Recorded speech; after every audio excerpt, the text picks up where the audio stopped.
এঁচোড়, এটা যদি ঠিকভাবে রান্না করা হয় তাহলে খেতে কিন্তু একদম মাংসের মতো লাগে। অনেকে তো এর নাম বনপাঁঠা বলেও জানে। আজ আমি এঁচোড়ের একটা দারুণ রেসিপি আপনাদের সাথে শেয়ার করব।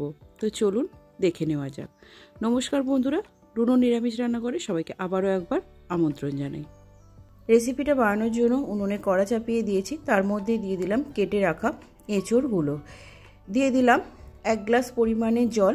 এবার আমি লবণ আর হলুদ দিয়ে ঢাকা চাপা দিয়ে 7 থেকে 10 মিনিটের জন্য এঁচোড়টাকে ভাপিয়ে নেব। এঁচোড়টাকে আমি সিদ্ধ করব না, জাস্ট হালকা ভাপিয়ে নেব। এর ফলে এঁচোড়ের মধ্যে যে কষটা থাকবে সেটা কিন্তু বেরিয়ে যাবে, খেতে ভালো লাগবে। এদিকে আমি রেসিপিটা বানানোর জন্য একটা মশলা বানিয়ে নেব।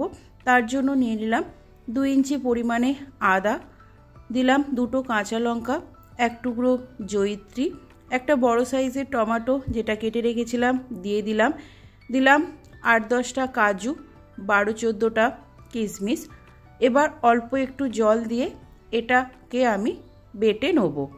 আপনারা চাইলে কিন্তু এটা শিলেও পেস্ট করে নিতে পারেন, আমি কিন্তু এটা মিক্সিতেই বেটে নিচ্ছি। এদিকে দেখুন এঁচোড়টাও কিন্তু আমার ভাপানো হয়ে গেছে, এটাকে নামিয়ে জল ঝরিয়ে নেব। এঁচোড়টা জল ঝরানোর পর ওই কড়াটা ধুয়ে আবারও উনানে চাপিয়ে দিয়েছি। দিয়ে দিলাম 1 টেবিল স্পুন পরিমাণে তেল আর দিলাম 1 টিস্পুন পরিমাণে ঘি। চাইলে আপনারা পুরোটাই ঘিতে করতে পারেন, তবে আমি তেল আর ঘি মিশিয়েই করছি। তেলটা গরম হলে তার মধ্যে দিয়ে দিলাম গোটা গরম মশলা আর দিলাম 2টো তেজপাতা, 1/2 টিস্পুন মতো গোটা জিরে, দিয়ে দিলাম 1 চিলতে হিং। ফোড়ন থেকে একটা সুন্দর ভাজা গন্ধ বেরোলে আমি কেটে রাখা আলুর টুকরোগুলোকে দিয়ে দেবো।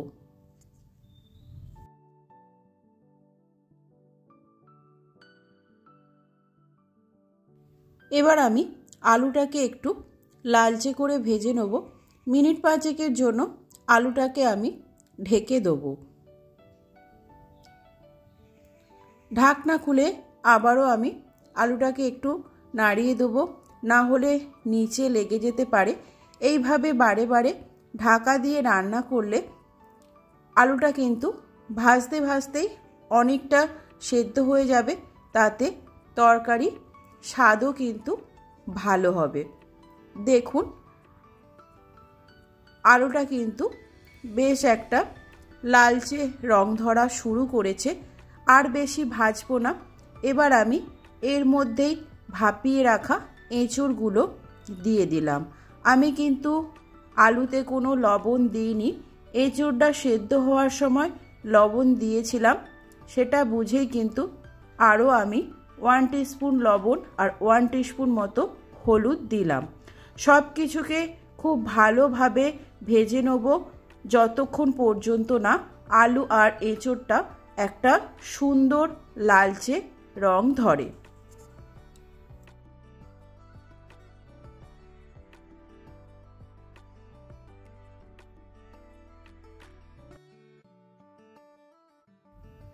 বেশ কয়েকবার ঢাকা চাপা দিয়ে আমি আলু আর এঁচোড়টাকে খুব ভালোভাবে ভেজে নিয়েছি। দেখুন আলু আর এঁচোড়টা একটা সুন্দর লালচে রং ধরেছে। এবার আমি এর মধ্যে দিয়ে দেবো বেটে রাখা মশলাটা।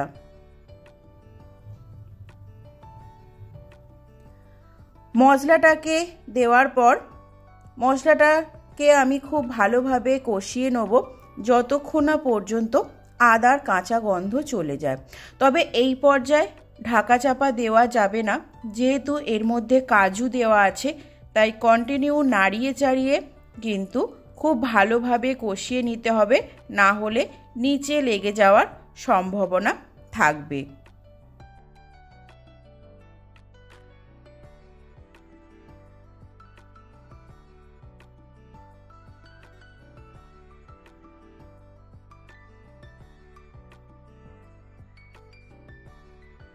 আমি প্রায় মিনিট 7 সময় ধরে মশলাটাকে কষিয়ে নিয়েছি।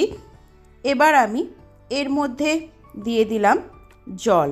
যখন দেখবেন মশলাটা একদম গামাখা হয়ে গেছে, তেল ছাড়তে শুরু করেছে তখনই এর মধ্যে আমি জল দিয়ে দিলাম। এবার আমি এর মধ্যে কিছু গুঁড়ো মশলা দিয়ে দেবো। দিয়ে দিলাম জিরের গুঁড়ো, লাল লঙ্কার গুঁড়ো আর দিলাম ধনের গুঁড়ো। অল্প একটু চিনিও দিলাম, যেহেতু নিরামিষ রেসিপি একটু মিষ্টি মিষ্টি হলে ভালো লাগে, তাই হাফ টিস্পুন মতো চিনি দিলাম। সব কিছুকে খুব ভালোভাবে মিশিয়ে নিয়ে এবার আমি ঢাকা চাপা দিয়ে আলু আর এঁচোড়টাকে সেদ্ধ হতে সময় দেবো।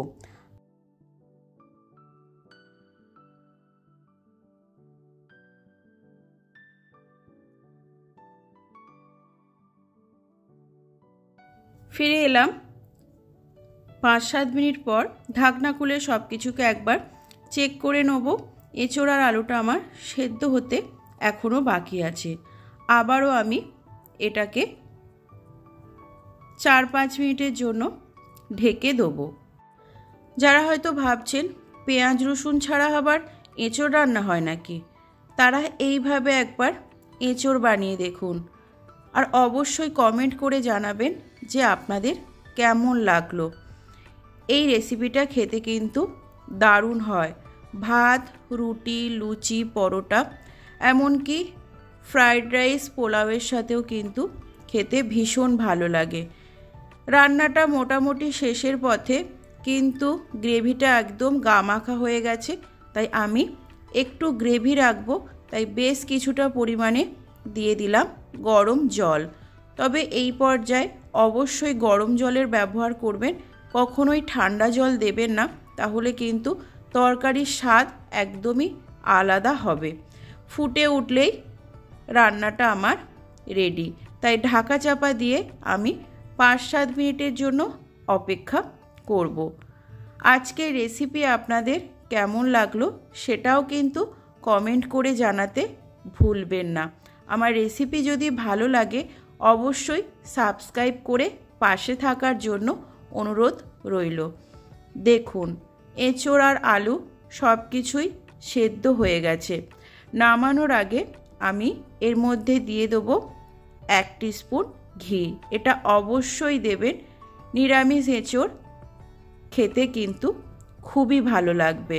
ব্যাস, এবার আমি নামিয়ে পরিবেশন করব। কেমন লাগলো আজকের রেসিপি সেটাও কিন্তু জানাতে ভুলবেন না। আজকের মতো এই পর্যন্তই, দেখা হবে নতুন রেসিপির সাথে। সবাই ভালো থাকবেন, সুস্থ থাকবেন।